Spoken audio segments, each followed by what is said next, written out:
देख रहे हैं स्टार न्यूज सच तक। भगवान विष्णु के छठे अवतार, अन्याय के संहारक भगवान परशुराम ब्राह्मण के आराध्य देव हैं। बीजापुर अक्षय तृतीया के पावन पर्व पर भगवान परशुराम के संपूर्ण जीवन पर अध्यात्म सनातन धर्म की स्थापना के लिए हुआ था। अक्षय तृतीया के शुभ अवसर पर उक्त विचार आदरणीय पंडित भगदेव पांडे जी मुख्य वक्ता के रूप में व्यक्त किया। कार्यक्रम के शुरुआत में नगर विधायक रत्नाकर मिश्रा, संस्था के अध्यक्ष श्री शेषमणि चौबे, संरक्षक डॉक्टर सचिंद्र नाथ पाठक, महासचिव राजेंद्र प्रसाद पांडे, मंडल अध्यक्ष, अन्य पदाधिकारियों द्वारा भगवान परशुराम के चित्र पर माल्यार्पण कर धूप बत्ती मिष्ठान चढ़ाकर विधिवत मंत्रोच्चार विधि विधान से पूजन किया। कार्यक्रम की शुरुआत किया गया। पंडित गंगा सागर दुबे जी ने कहा कि ब्राह्मण समाज शुरू से ही मार्गदर्शक रहा है, पथ प्रदर्शक रहा है। ब्राह्मण समाज अंदर की कुछ कुरीतियां पनप रही हैं जिसको समाप्त करना होगा।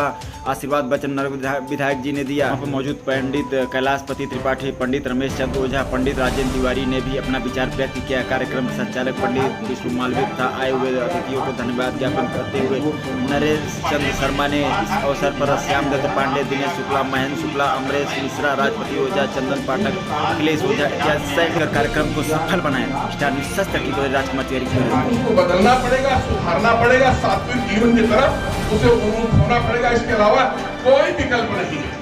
और प्रतियोगी परीक्षाओं में जाना। अब हमारे नौजवानों के सामने जब सब बात कहिए तो एक लाइन में कह देते हैं ये आरक्षण जीरा ले लेगा।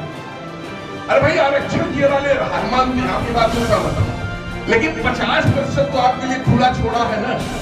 उस 50% में आपकी भागीदारी कै % है? जरा आप यह तो विचार करो। 50% आरक्षण में चला गया, 50%। उन्होंने 21 बार अन्यायी अत्याचारियों का सर्वनाश किया। क्रोध को हमेशा अच्छा नहीं माना जाता है, लेकिन उस समय उन्होंने जो कार्य किया, उस प्रकार के क्रोध की समय समय पर आवश्यकता पड़ती है।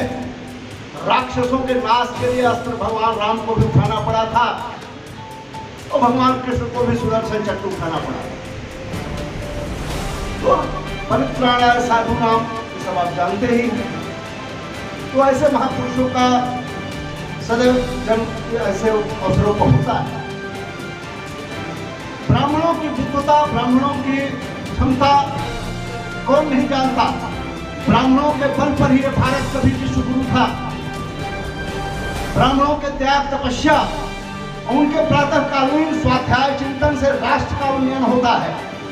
ब्राह्मणों ने बहुत पहले ही व्रत लिया था, स्वयं राष्ट्र जागृयाम, राष्ट्र के लिए सदैव हम जागते रहेंगे और राष्ट्र को जगाते रहेंगे। क्या संदेश देना चाहेंगे आम जनमानस?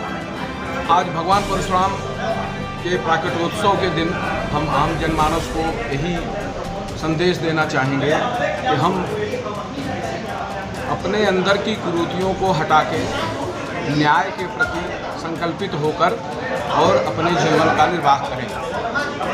भगवान परशुराम न्याय के लिए अपने माता जी को भी गर्दन काट दिया था। इसलिए इतना दृढ़ संकल्पित व्यक्ति का जो न्याय पथ होगा, अगर हम उसको पालन करेंगे तो उसके अंतर्गत हमारा उत्थान अवश्य होगा। कार्यक्रम में किन विषयों पर चर्चा की गई? कार्यक्रम में भगवान परशुराम जी के जन्म के ऊपर, भगवान परशुराम जी के किए गए कार्यों के ऊपर, भगवान परशुराम जी जो अपने जीवन में न्याय को स्थापित करने के लिए जो भी कार्य किया, उन सब चीज़ों को प्रकाश डाला। अपना परिचय। हम अखिल भारतीय ब्राह्मण एकता परिषद के जिला अध्यक्ष इंजीनियर शेषमणि चौबे। वर्तमान समय में ब्राह्मण समाज की जो नई पीढ़ी है निश्चित रूप से अपने रास्ते से कहीं भटक रही है। क्या वजह है और क्या सुझाव देंगे?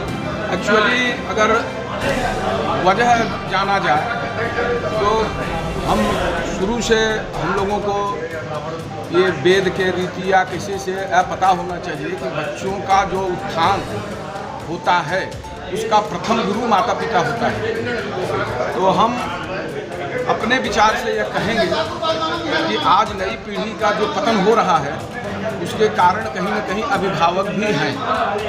तो अभिभावक को अपने बच्चों को पहला गुरु माता ही लोग बोलते हैं, पहला गुरु बच्चों का माता पिता होता है। तो बच्चों को अपने धर्म के पथ पर चलना, हम अपने धर्म का पालन कैसे करें।